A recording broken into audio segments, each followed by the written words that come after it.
Hello, everyone. This is Tom Fox. I'm the Compliance Evangelist, and I'd like to welcome you to episode 42 of Compliance Into the Weeds, a podcast with myself and Matt Kelly, where we take a deep dive into a compliance-related topic. Today, we get around to Uber.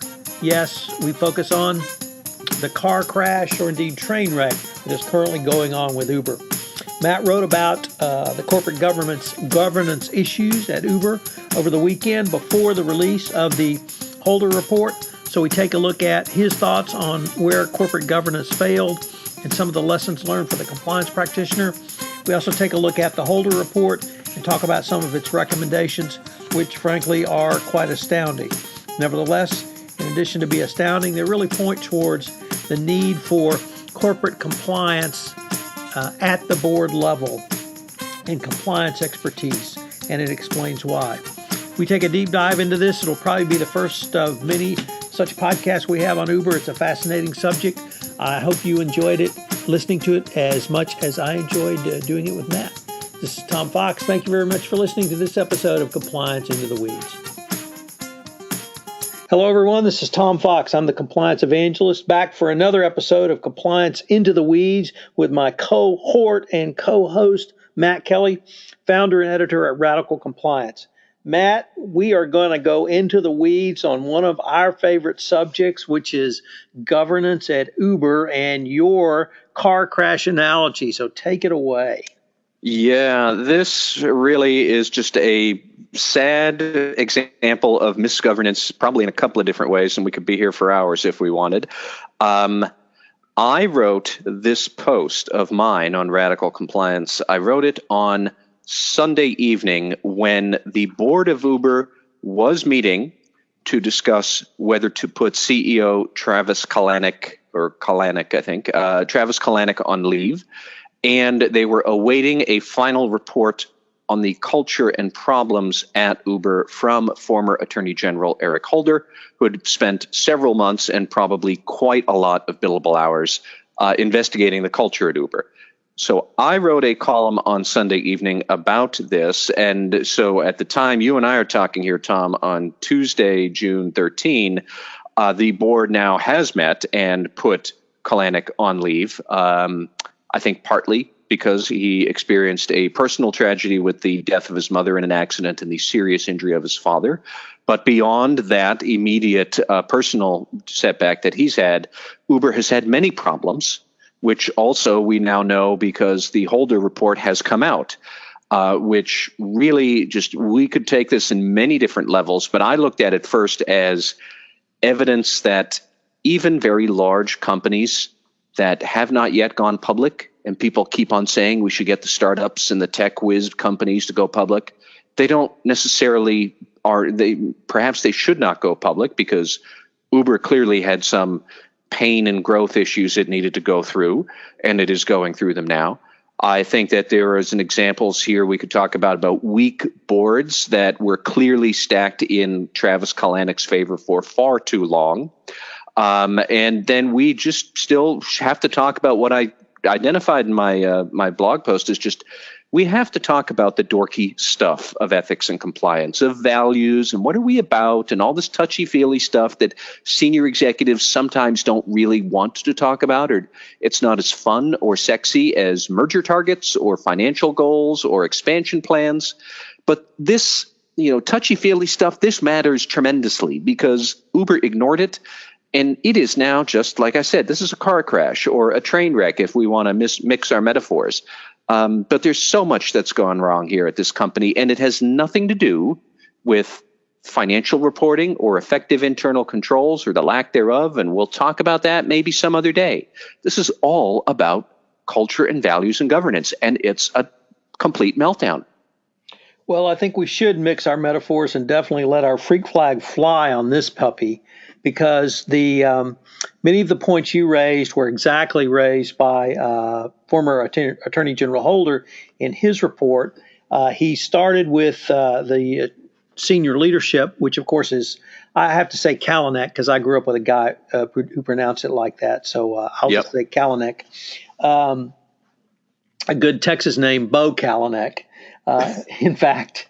But he moves, the report moves from the senior leadership, and it has some very serious words about the board. And I was extraordinarily pleased that it said the board should create an ethics and culture committee or a similar body, recognizing that ethics and culture really need to be at the forefront, starting at the board level. So we need to have a strong board. We need to have strong boards with oversight. We need to have them holding senior leaders and executives accountable. We need that accountability both in the form of compensation and in metrics that they can have accountability around. There was a long section, both to near and dear to our hearts, on internal controls, and a specific section on reformulating the company's values. So getting into the dorky stuff was recognized as well. It basically said you've got to throw out the 5 principles that Uber had utilized getting to this point, which had simply been used to justify poor behavior. Some of the things that they put in there were, frankly, very unusual for a multi-billion-dollar corporation. So, for instance, clear guidelines on alcohol and use of controlled substances during working hours. I didn't know that had to be a thing. I didn't know companies still did that. I thought that the 80s were over. I guess maybe they were back at Uber. Yeah, Studio 54 lives. Prohibiting romantic or intimate relationships between individuals in a reporting relationship. Wonder what that one means. We would be remiss if we also, Tom, did not point out that in 2013, Travis Kalanick circulated an email to staff in advance of a party that they were going to have, offering guidelines on how employees should or should not have sex with each other. Now, I didn't know that you needed that sort of thing anymore. It hit all the right notes. Yes, you should be in a consensual sort of engagement, and you should not be doing this with your supervisor or your subordinate. But that was the first time I've seen something like that. The first time ever I said, thank God I am just a married man with a mortgage and a kid, and I'm too old for this nonsense, because I just couldn't believe a CEO would send out something like he did. And Eric Holder, I'm glad that Holder is stepping into the breach to say maybe we should tone it down. And they even went so granular as to say that when there are dinners catered for employees, that they not include alcohol, or that there be some self-limiting amount of alcohol consumed. So very, very pleased to see that level of detail, even one might say into the weeds. Yes. But here's really you raised a couple of points that in your blog post, in our conversations, that I really want to see if we can kind of unpack. Number one, you started off with the culture in Silicon Valley, the culture of startups, and how that relates to what you call, or I think what we would call, the nitty-gritty of corporate governance. Having a board, having an independent board, having a board that has actual oversight, and having a board that actually does something. So that's sort of part one. But two, I certainly believe that Uber is a very positive, disrupting company, and I think that the service that they have developed, I certainly use it. I appreciate it. I think it's one of the most interesting and best developments in transportation services since I've been an adult. But do you have to have this sort of culture to disrupt a established industry such as a taxi industry so much? I mean, would we have an Uber today if they had engaged in some type of corporate behavior that Eric Holder didn't have to criticize? That's a very fair. It's a good point to raise. It's an excellent point to raise, and it's a fair question. But I think it speaks to the leadership shortcomings, frankly, of Travis Kalanick, that perhaps some of the more swashbuckling qualities that led Uber to be what it is today. If he had not had that, would Uber be here today? I don't know. But the fact is, if Travis Kalanick continued to exercise that sort of influence, we will not have an Uber tomorrow. It really is running into tremendous PR black eyes at every turn. Senior executives have been leaving left and right, and they have been saying it is because of the culture. I would really say that this speaks to the adolescence of technology companies, and many technology companies do this, where they have to go from being a small organization full of a board backed by venture capitalists who are sitting on the board to a professional board, a big board. And people forget that Uber is a big company. It has thousands of employees all over the world. It is making billions of dollars in revenue. It needs a serious board with serious heavyweight corporate titans from elsewhere in the business world who can bring things to bear and who can check the ego of such a swashbuckling figure as Travis Kalanick is. I would say that this is a common problem in a lot of tech companies. They wind up with this swashbuckling, larger-than-life figure who becomes such a gigantic tone at the top that he drowns out all other possible judgments or wisdom or good advice because people are just fixated on him. And it's almost always a him. I have not actually seen some swashbuckling jackass of a CEO who's a woman. It really, let's just call a spade a spade. This is this testosterone-driven bro culture that gets way out of hand.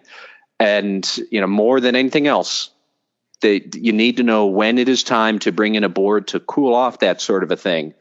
You can still be a very swashbuckling, larger-than-life figure. Steve Jobs was one.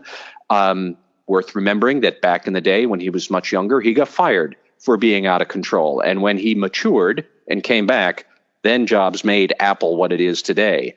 I don't know that Kalanick is in that same paragon as Steve Jobs, but the evolution is a very difficult, finely tuned process, and it went wobbly here. So when I take an Uber, I always talk to the driver, and one thing I notice is that they are always conversational.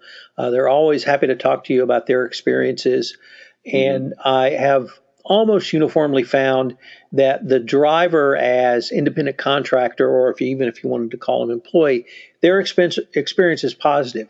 And it may be because they're independent contractors, and if their experience is not positive, then they can leave.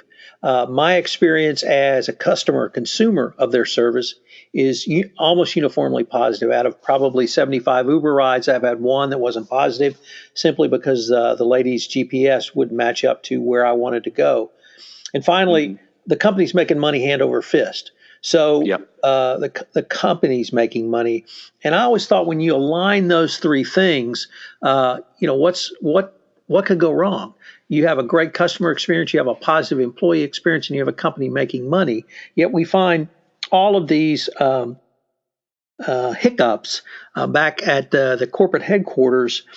And I guess the question I now want to pose is, if I understand that Kalanick and two other employees had a supermajority of voting shares and could basically block anything if they didn't agree to it. If he had not agreed to this, what would be the recourse of the investors, if any? I suppose they could sell their stake somehow, but I have read elsewhere, and it's difficult to know because Uber is not a public company, and so a lot of this is cloak and dagger. That I have heard that when employees sell back their shares to Uber, they have to relinquish voting rights of all of their shares. So even if they own 100 and sell back 50, they give away the voting rights for all 100 that they own. And this whole system seems to have been configured so Kalanick could keep control over his company and shape it and drive it the way he wants. And at some point that becomes unhealthy. I would also note Snap. They have the Snapchat company that went public a couple of months ago. They have an even worse sort of a voting structure where shareholders don't actually get to vote at all. Right.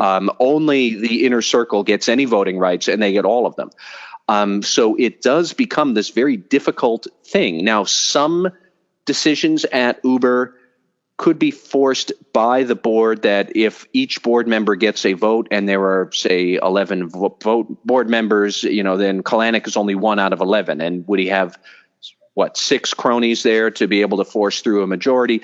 But not every decision at Uber would fall under that sort of category where a vote, each director gets a vote and could force their way. And even then, ultimately, if Kalanick's the shareholder, the next shareholder meeting, which he can call whenever he wants because it's a private company, he could vote them off the board. The governing structure here was a mess. It's not uncommon at tech startups. And a lot of venture capitalists aren't particularly interested in this because most times the company doesn't become a gigantic behemoth and then is wondering when it's going to be an IPO. And then, oh, crap, now we have misconduct and maybe we won't get the valuation we thought. This is a rare phenomena. Most VC firms don't ever get to this problem at all because they've already gone out of business. I don't know enough about private company governance and VC investments to say how difficult this is or how VCs get away from it, but you can't have this sort of a structure and then become a public company. It's apparent that you can't even act like a public company before an IPO, and because you've got all of these problems, and it was just an unchecked tone at the top. That was the problem here. That leads into the last point I wanted to bring up, which was your point on corporate governance matters long before the IPO. Mm-hmm. And you really bring up an excellent point, which is the planning and preparation that's needed for the IPO. And certainly it's SOX 404B, it's audited financial statements, but it's also the guts, what you call the dorky stuff, and it's the tone. You've got to have all of that in place because if you go public, you're automatically subject to those SEC sanctions. And I can't believe the SEC would really put up with this for very long. That would be an excellent question. And I think it's one that is not going to go away because clearly the new SEC chairman, Jay Clayton, he is all about smoothing the process so that IPOs can happen earlier in a young company's life, so that when they go through the big, huge ramp up, instead of all of the VCs getting another monster valuation round, the shareholders in the publicly traded company get all of that upside. I see the logic there. But if Uber had gone public in 2013 and all of this was happening now with a publicly traded Uber, the stock would be getting annihilated. Kalanick would have been fired weeks ago. I have no idea how much of a mess this company would be in, and I suspect that shareholder activists would already be in the board's face demanding that they sell to Ford or Avis Holdings or somebody like that. So I think that we need to step back and remember that it's easy to say, let's give companies an easier path to IPOs. But in my younger days, I covered a lot of tech companies, and a lot of tech companies are not ready to go public. Biotechs, for example, they have huge capital demands. They need to go public because they need the money. They're not going to be able to stay in business. But when you're a software or tech company, you're doing this just because you want to expand rapidly around the world, then that's when all of the loosey-goosey governance and inattention to policy and sloppy corporate culture, that's when it comes back to haunt you. That's exactly what's happening to Uber. And we should be thanking our lucky stars that Uber decided not to have an IPO, because every investor in it these days, you'd be looking at one big mess of red ink in your balance sheet. So it's a fascinating discussion. I really hope there's a significant study of this, and it raises questions that we've explored here and we weren't able to get to the answer to, and we may not be able to get to the answer on. And we're going to have to digest the Holder report, and we're going to have to go into the weeds on that as well. So absolutely. A lot here, Matt. I really enjoyed this. I've been wanting to do this with you for some time, and it looks like we now are moving towards another phase of Uber. We shall see. Well, as always, it was a pleasure, and I look forward to continuing the discussion. All right. Thank you, Tom. Hello, everyone. This is Tom Fox again. I'd like to thank you for listening to this episode of Compliance Into the Weeds. If you have listened to this podcast on iTunes, I would greatly appreciate it if you would rate us, as it would help in our rankings and also help get the word out about the only compliance podcast to take a deep dive into the weeds. Also, Matt and I would love to hear from you. You can email Matt at mkelly@radicalcompliance.com. you can email me at tfox@tfoxlaw.com. This is Tom Fox. Thank you very much for listening to this episode of Compliance Into the Weeds, and I hope you will join us again next week for another episode where we take a deep dive into the weeds of a compliance topic.